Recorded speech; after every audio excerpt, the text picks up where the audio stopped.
In this quick tutorial, I'll show you how to customize the Passwords app on your Mac.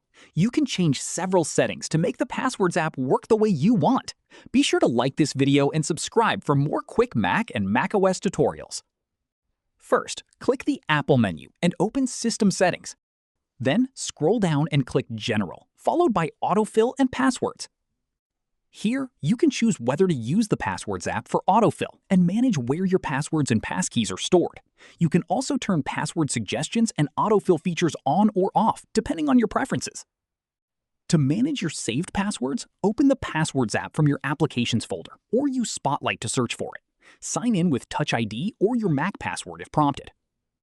From here, you can view, edit, delete, or organize your saved passwords and passkeys.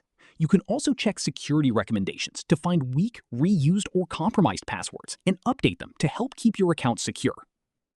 That's it. That's how you can customize the Passwords app on your Mac.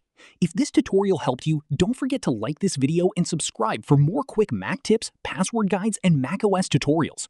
Thanks for watching, and I'll see you in the next one.